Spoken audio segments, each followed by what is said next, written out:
May group chat ang ilang retiradong general at mainit doong pinag-uusapan ang isyu ng korupsyon sa gobyerno. Pero ayon kay Baguio City Mayor at retired General Benjamin Magalong, wala namang nagsusulong ng destabilization. Nasa frontline ng balitang yan si Brian Castillo. Sa pamamagitan ng tradisyonal na parada, nagbigay pugay ang mga kadete ng Philippine Military Academy sa Baguio City kay PNP Chief Benjamin Acorda Jr. Miyembro ng PMA Sambisig Class of 1991 si Acorda. At ang engranding homecoming na ito ang waling pagkakataon na tutungtong siya sa PMA bilang PNP Chief.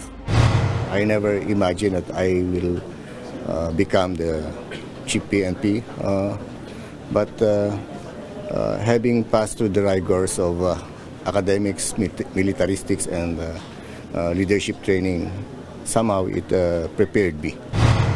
Sa December 3 na nakatakdang magretiro si Acorda. Sa kanyang mahigit 7 buwang panunungkulan bilang PNP Chief, sana raw ay naging epektibo ang mga pulisiyang ipinatupad niya para maibalik ang tiwala ng publiko sa kapulisan.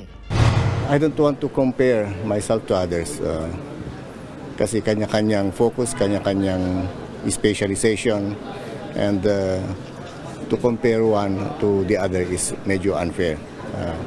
But we will let the people tell kung what we have done. Ang masasabi ko lang, I did my best. May panawagan naman si Acorda sa umugong na umunoy planong destabilization o pagpapabagsak sa Administrasyong Marcos. There's no basis for demoralization, kaya nakikiusap ako sa mga kababayan natin or even from the officer corps who are talking about destab. It's not helping the country, and kung may mga nagplaplano man, it's not good for the country. Ipinagkipit balikat lang naman ito ni Baguio City Mayor Benjamin Magalong na isa ring retiradong general ng PNP. Sa tingin ko, yung destabilization na sinasabi nila, siguro salita lang, samaan ng loob, pero walang concrete na mga galaw talaga. Kaya ipanatag lang ho natin yung ating kalooban. Sa tingin ko, wala naman ho siguro ng gagalaw na ganyan dahil malaki yung epekto sa ating ekonomiya. Sa kabila nito, batid daw ni Magalong na mayroong mga pulis at sundalo na may mga hinaing sa gobyerno.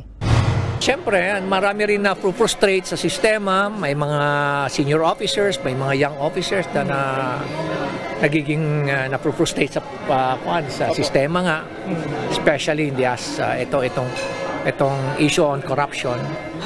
Pero it does not actually translate to something that would generate yung mga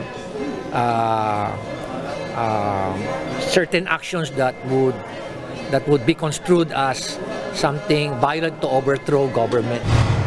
Kinumpirma rin ni Magalong na mayroon ngang aktibong group chats ng mga retiradong general.